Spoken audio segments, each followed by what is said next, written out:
What's going on, Port fans? Welcome back to another video on my channel. Today we're going to talk about Port Adelaide versus Brisbane for round 13. Port fans, another game is done for 2017. Port beating Brisbane by 40 points at Adelaide Oval in front of a very, very interesting and low crowd of just over 31,000 people. It was a scrappy, ugly, just boring affair. There was no real excitement in it. There was no edge. Port Adelaide just got the job done. It was an ugly win, but it was a win that just needed to happen. And after such a disappointing performance against Essendon, we certainly came back and showed that we're we're a little bit out of form, but it's not as bad as the other teams have shown throughout the course of the year. The Crows and Geelong the most notable, losing 3 games in a row, 2 games in a row for the Crows, and both being absolutely smashed. So it was good to come back and just clear out a bit of the cobwebs as such, just to make sure that we're on the right path, even though we're a little bit of in a form slump at the moment. And you can see that from the players. But a win is a win. That is the most important thing. We were capable enough to pull off a win against Brisbane on the weekend, and we just made sure that we were just there. We just finished it off. I mean, there's nothing you could really take out of the game to push as evidence as such, to prove that we are one of the best teams in the comp. There was no way there was any evidence and stuff like that. It was just scrappy, and as a fan going to the game against a bottom team, you'd feel that we should have got up by more. We did have opportunities at the start of the game, especially with the likes of Robbie who should have kicked 6 goals. They were all very gettable from his standard, and unfortunately he didn't put those through.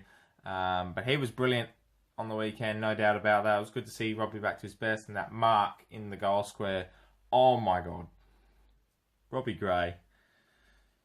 You're a star, mate. And people will question injury, people will question form. But that bloke, when he has to, he'll stand up, and I just laughed at his mark because it was just so good. So good. And it was Mark of the Year nomination too for round 13. So go vote. I'll put a link in the description below so you can go vote for Robbie Gray Mark of the Year. A few other things from the game itself. For me personally, I've seen a lot of hate comments. I've seen a lot of disappointing comments from fans, from Port fans especially, about our team and our players. And from the game on the weekend, yeah, I can understand that. And from the week before, definitely can understand that.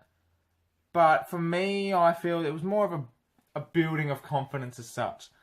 I mean, there was never really a big hype towards the game. There was never really... It was just nothing. It was a nothing game. And that margin just kept staying the same, 22, 20 points. It was just always... we just held Brisbane at bay.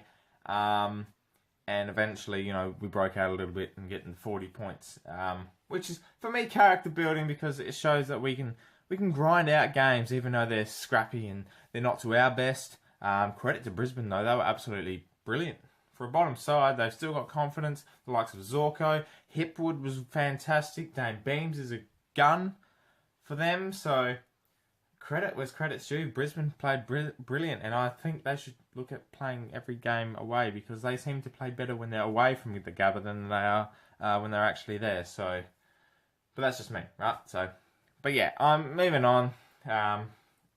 It's just another game. It's the same as Essendon game. You're just going to move on. Put it in the books. Move on to next week. Next week against Collingwood, MCG. Now this is the test. The MCG, pinnacle of the AFL in terms of grounds. You're in front of a big Collingwood faithful. So you've got to make sure you get the job done. And these are the games you should be winning. Even though this season's very uneven, you've got to win those games. So hopefully we build on that and take it against Collingwood, because we need to. just for more confidence with the next few weeks after that against, I think it's Richmond at home, West Coast away, and North Melbourne back at home. Crucial. Very crucial. Another thing from the game, Jared Pollock getting a little hamstring injury. He's an important part of the team. And hopefully it's not too serious. 2 to 3 weeks it wouldn't be ideal. 1 or 2 would probably be better. So then he'd probably miss Collingwood and come back for Richmond. But if he has to miss a couple, then the next 2 are okay to miss. West Coast, we probably want him back for that run on the bigger ground. So it's tough. It's tough. It's getting to the grinding part of the year where teams are struggling a little bit, and you'll see who's the better team. These rounds 13 to 22, especially the 13 to 18 period, there's a 5-game period where you see who those teams are and you see who the ones that shouldn't be where they are. So this is a testing period. It's a testing time for Port. So hopefully we grind it out.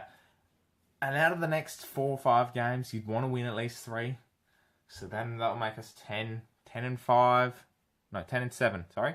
10 and 7, 11 and 7, something like that. Just so there's not as much to do later on in the year. So then we can look to finals and build from there. But other than that, the game on the weekend was very scrappy. Very scrappy.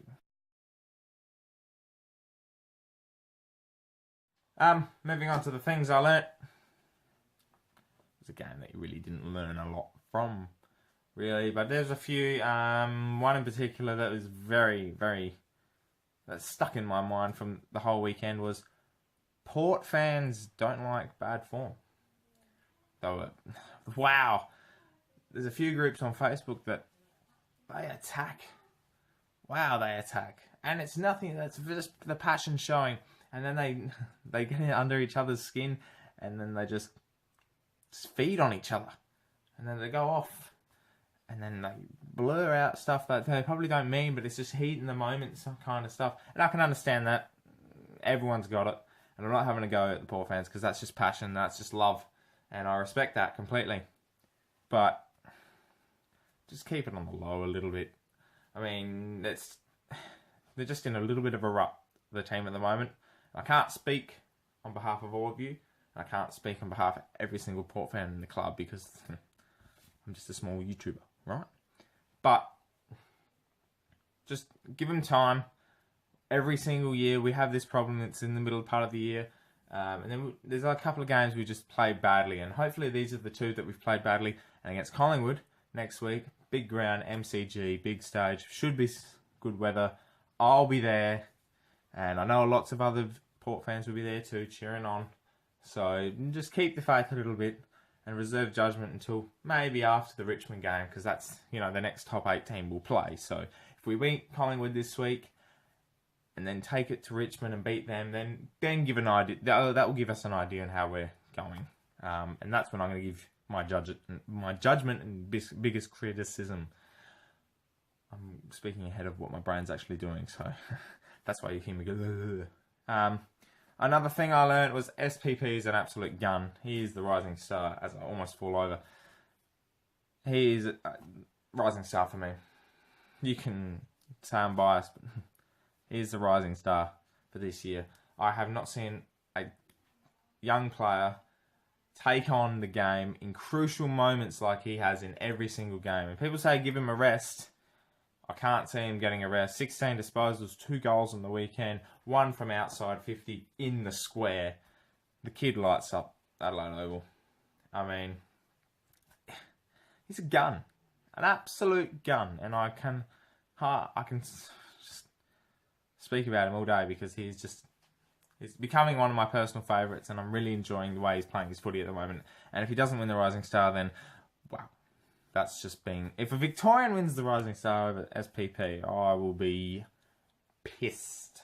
That's all I can say. Pissed off. Because that's bullshit. Anyway, moving on. Paddy Ryder is the most crucial part of our team. Without this bloke, we wouldn't be 7 and 5 and in the top 4. We would probably be outside of the 8, mumbling along. and be the same as the last couple of years. Oh yeah, here we are. We're gonna try our best to get back into the 8, when clearly all we need is Paddy Ryder, because that bloke's a gun, and without him, you can almost kiss finals chances goodbye, because he's so important. And yeah, sure, we got Robbie and Billy Frampton in the ruck, but they don't bring the same X factor as Paddy Ryder does. And for him to go forward and kick a couple of goals on the weekend too, that's what we need from Paddy. And with that bloke, he would take us a long way into September, especially if we make it, and especially if he's playing at his absolute best. Because Paddy Ryder, there's no one else like him. So moving on to the votes for round 13 versus the Brisbane Lions at Adelaide Oval. One vote goes to Mr. DBJ. Darcy Byrne-Jones was brilliant on the weekend.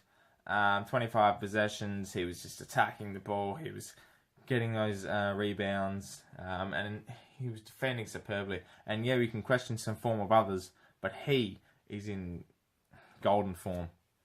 For me, yeah, sure, he's played a few games where he has been absolutely poor, but his game on the weekend, golden. He was sensational, and I love him. I love DBJ. And that headband, wow. The ladies will be loving that, won't they? Yeah, that's right. 2 votes goes to Robbie Gray. I thought his first half was brilliant, and throughout the game, he just kept building his game. 22 possessions, 2 goals for, should have had 6. I think over 10 scoring involvements. And when you're doing that as a half-forward flank, midfield type player, that's when you know you're playing a good game of football. And out of the 22 possessions, he had over 10 scoring involvements from that. That's brilliant. And that's the sort of game you want to see him play. 20 possessions, 2 goals. That's a winning team. That's what we'll see Port Adelaide win games. If he's getting 22 possessions, 20-odd possessions, 2 goals, 3 goals, but having scoring involvements and getting into the game, that's what the Robbie Gray we know. And sure, if he's kicking 5, 6 goals and only having 15 possessions, we're still going to win games because he's had an impact. And yeah, I do apologise because Paddy Ryder, Sam Powell-Pepper and a few others were brilliant on the weekend. But this bloke was just top of the notch. 29 possessions, 2 goals. Ollie Wines was brilliant. The bloke's in career best form. And out of anyone in the Port team, he's borderline nearly Brownlow contention. Probably about 12, 13 votes for the year so far. He's on a roll, this bloke. And I'm loving him in my fantasy team too, because he just keeps getting hundreds. And when you keep doing that, you're going to stay in my team. And you're going to stay in the Port team. And he is a true leader. And without Ollie, I'd say we'd probably be, again, lower on the ladder, because he is just such an important part. And when Boki's down and not being able to impact games like he can, Ollie's there now. He's the future captain of this club, and you can't say anything else. Thunder Thighs is brilliant. 3 votes for Ollie Wines. That's it. Another video done, dusted, review done. Round 13 already. I can't believe it.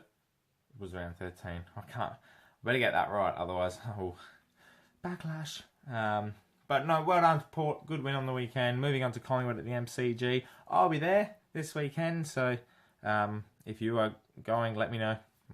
Might see you there, might be not. But hopefully we get the job done against Collingwood at the MCG. I will vlog it too, just because it's a Port game. You got to, don't you? So anyway, check me out. Check out the Portress podcast out on Wednesday nights at 8 PM SA time. If you're got nothing better to do, have a listen. We'll talk some smack, and hopefully boys will get the job done against Collingwood this week. Anyway, my name's Anthony. Come ThePear.